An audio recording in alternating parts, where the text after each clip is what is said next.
শুনে রাখো মুসা, যদি তুমি আমাকে ছাড়া অন্য কাউকে ইলাহ হিসেবে গ্রহণ করো, আমি তোমাকে অবশ্যই জেলের অন্ধকার কুঠুরিতে নিক্ষেপ করব।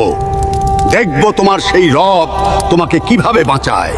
একটি ভূমি যেখানে শতাব্দীর পর শতাব্দী এমন এক রাজা শাসন করেছিল যে শুধু মুকুটের নয় বরং খোদা হওয়ার দাবিও করত।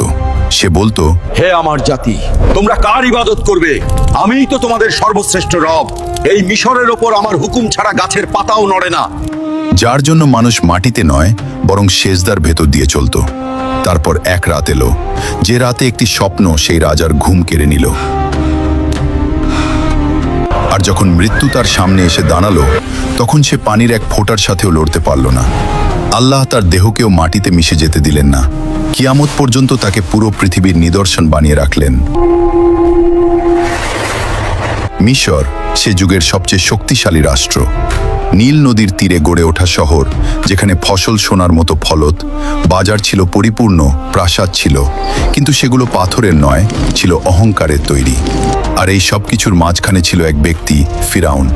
তার আদেশ শুধু আইন ছিল না, ছিল আকিদা। মানুষ শুধু তার কথা মানত না, তার কথার ওপর ঈমান আনত।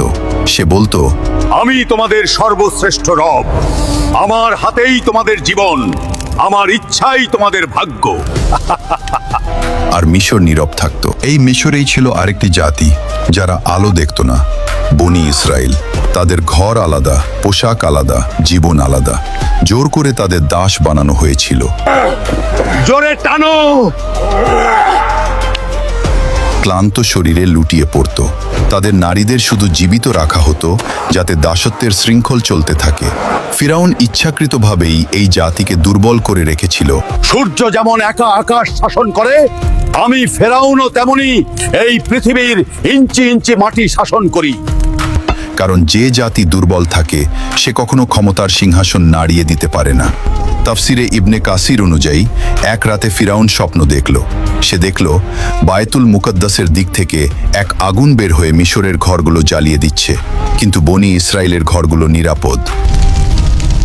ফিরাউন ভীত হয়ে ঘুম থেকে উঠে বসল। এই প্রথমবার সে নিজেকে দুর্বল অনুভব করল। সেই রাতেই জ্যোতিষী ও গায়েব জানার দাবিদারদের দরবারে ডাকা হলো। স্বপ্ন শোনানো হলো। হে মহামান্য সম্রাট, আমাদের গণনা বলছে এই রাজ্যে শীঘ্রই এমন এক ছেলের জন্ম হবে যে আপনার রাজত্বের জন্য মহা বিপদ হয়ে দাঁড়াবে। এখান থেকেই ফিরাউনের অহংকার ভয়েতে রূপ নিতে শুরু করলো। যখন ভয় হৃদয়ে ঢুকে পড়ে, তখন বুদ্ধি চলে যায়। ফিরাউন ভাবল, সমস্যা জন্মানোর আগেই শেষ করে দিই। আর তখন সেই আদেশ লেখা হলো, যা আইন ছিল না, ছিল হত্যার ফরমান। ফিরাউন বলল, বনি ইসরায়েলের সব পুত্র সন্তানদের উপর আমার কঠোর ফরমান জারি করো। আমি চাই এই বংশের প্রদীপ চিরতরে নিভে যাক। শহরে শহরে তলোয়ার চলল। মায়েদের কোল খালি হলো। হাজার হাজার নিষ্পাপ শিশু হত্যা করা হলো। এই জুলুমের সময়ই জন্ম নিলেন মুসা আলাইহিস সালাম। তার মা প্রতি মুহূর্তে ভয়ের মধ্যে থাকতেন। তখন আল্লাহ ওহী করলেন, তাকে দুধ পান করাও, আর যখন ভয় পাবে তাকে নদীতে ভাসিয়ে দিও। তাফসির অনুযায়ী এই মা নীরবে মুসা আলাইহিস সালামের জন্য একটি সিন্দুক বানালেন এবং তাকে নদীতে ভাসিয়ে দিলেন। নদী বইছিল, আর সেই পানির ওপর ভাসছিল একটি ছোট্ট সিন্দুক।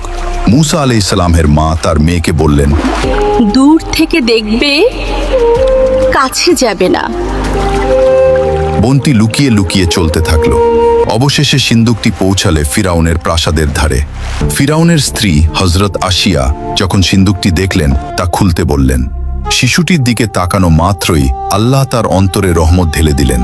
তিনি সঙ্গে সঙ্গে বললেন, এই বাচ্চাটাকে হত্যা করো না, সে আমাদের উপকারে আসবে, অথবা আমরা তাকে ছেলে হিসাবে গ্রহণ করব। ফিরাউন শিশুটিকে দেখল। এই সেই জাতির সন্তান যার বংশ সে ধ্বংস করছিল, কিন্তু অহংকার বলে উঠল, সামান্য এক দুগ্ধপোষ্য শিশু, সে নাড়াবে ফেরাউনের মসনদ? এটা হাস্যকর। আর এখান থেকেই শুরু হলো ফিরাউনের পতনের সময়। মুসা আলাইহিস সালাম অন্য কোনো নারীর দুধ গ্রহণ করলেন না। প্রাসাদে অস্থিরতা ছড়িয়ে পড়ল।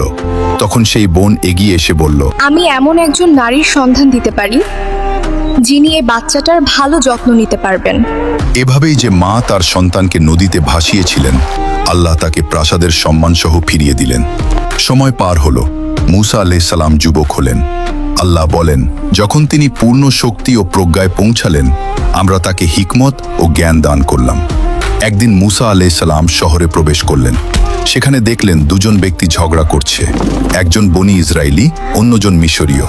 বনি ইসরায়েলির লোকটি চিৎকার করে বলল, আমাকে কেউ সাহায্য করো। এই ডাক সরাসরি মুসা আলাইহিস সালামের হৃদয়ে আঘাত করল। তিনি এগিয়ে গেলেন, এক ঘুষি মারলেন। মিশরীয় মাটিতে পড়ে গেল আর উঠল না। মুসা আলাইহিস সালাম বুঝে গেলেন এটা হত্যা হয়ে গেছে। তিনি আল্লাহর কাছে ক্ষমা চাইলেন। আল্লাহ বলেন, আমরা তাকে ক্ষমা করে দিলাম। কিন্তু মিশর ক্ষমা করল না। শহরে আগুন ছড়িয়ে পড়ল, দরবারে হইচই। ফিরাউনের মুখ লাল হয়ে গেল। আদেশ এলো, মুসাকে যেখানেই পাবে সেখানেই হত্যা করবে। শহরের অপর প্রান্ত থেকে এক ব্যক্তি দৌড়ে এসে বলল, হে মুসা, তারা তোমাকে হত্যার পরিকল্পনা করছে। মিশর থেকে তুমি বেরিয়ে যাও। মুসা আলাইহিস সালাম পেছনে তাকালেন না, না মাল না সম্বল, শুধু বিশ্বাস।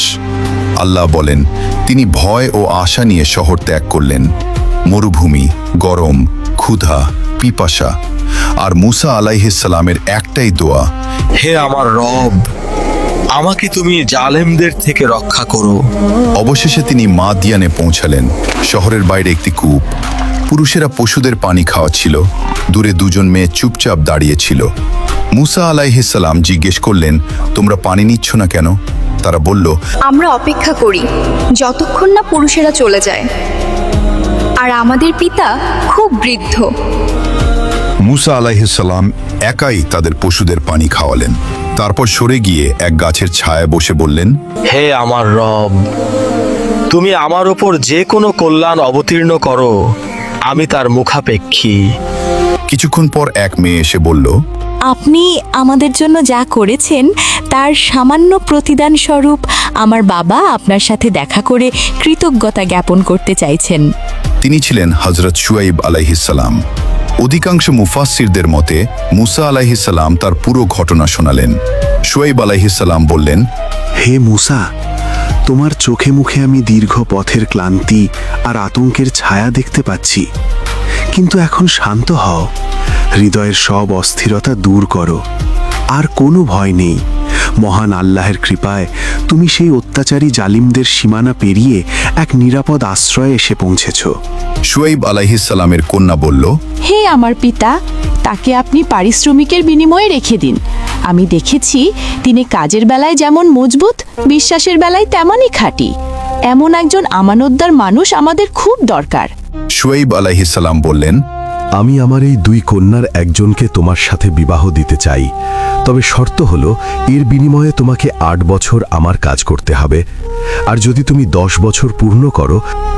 মুসা আলাইহিস সালাম গ্রহণ করলেন। এই 10 বছর সাধারণ ছিল না। পশু চরানো, নিঃসঙ্গতা, ধৈর্য, রহমত। মিশরের রাজপুত্র এখন একজন রাখাল, আর আল্লাহ এখান থেকেই নবী গড়ে তোলেন। যখন সময় পূর্ণ হলো, মুসা আলাইহিস সালাম স্ত্রীসহ মিশরের পথে রওনা হলেন। রাত, শীত, মরুভূমি।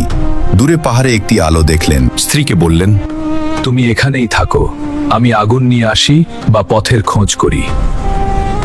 কিন্তু সেটা আগুন ছিল না। কাছে যেতেই আওয়াজ এলো, হে মুসা, আমি তোমার রব, জুতা খুলে ফেলো, তুমি পবিত্র উপত্যকায় আছো, আমি তোমাকে বেছে নিয়েছি। ফিরাউনের কাছে যাও, সে সীমা লঙ্ঘন করেছে, তোমার হাতের লাঠি একটি নিদর্শন। মুসা আলাইহিস সালাম বললেন, হে আমার রব, আমার ভাষায় জড়তা আছে, আমার ভাই হারুনকে আমার সহকারী করে দাও। আল্লাহ বললেন, তোমার দোয়া কবুল করা হলো। এরপর মুসা আলাইহিস সালাম ও হারুন আলাইহিস সালাম ফিরাউনের দরবারে গেলেন। ফিরাউন অহংকারী হাসি দিয়ে বলল, তোমাদের রব কে? মুসা আলাইহিস সালাম বললেন, আমাদের রব তিনি, যিনি জীবন এবং মৃত্যু দান করেন। ফিরাউন চিৎকার করল, প্রমাণ করো। জাদুকররা এলো, রশি ফেলল। মানুষের চোখে সাপ মনে হলো, কিন্তু মুসা আলাইহিস সালাম লাঠি ফেললেন। তা সত্যিকারের অজগরে পরিণত হলো। সব জাদু গ্রাস করল। জাদুকররা সেজদায় পড়ে গেল, বলল, এটা জাদু নয়, এটা আল্লাহর শক্তি। ফিরাউন আরো উন্মাদ হলো, বলল, এই সব কিছু মিথ্যা, আমি তোমাদের আসল রব। এরপর একে একে আল্লাহর আযাব এলো। প্রথমে আল্লাহ পাঠালেন এক ভয়ঙ্কর তুফান। পানি সবকিছু গ্রাস করে নিল। তারপর এলো উকুনের আজাব। মানুষের শরীর, খাবার কিছুই রেহাই পেল না। এরপর ব্যাঙের আজাব, প্রতিটি জায়গা ব্যাঙে ভরে গেল। শেষে পানি রক্তে পরিণত হলো, পান করার মতো এক ফোঁটাও থাকলো না। তবুও ফিরাউন বলল, এ তো মূসার জাদু, আর সে অহংকারেই ডুবে রইল। অবশেষে আল্লাহ আদেশ দিলেন, রাতে বনি ইসরায়েলকে নিয়ে বের হয়ে যাও।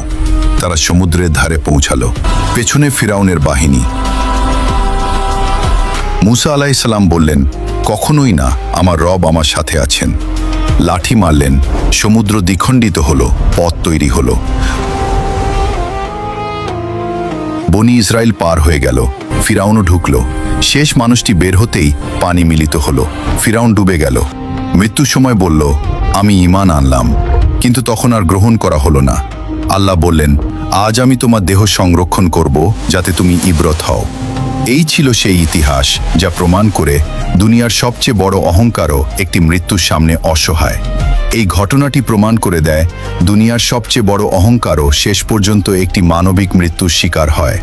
যদি এই ঘটনাটি আপনি বুঝে থাকেন, তাহলে এই ভিডিওটিকে বেশি বেশি করে লাইক করুন, সাবস্ক্রাইব করুন এবং কমেন্টে আল্লাহু আকবার লিখতে ভুলবেন।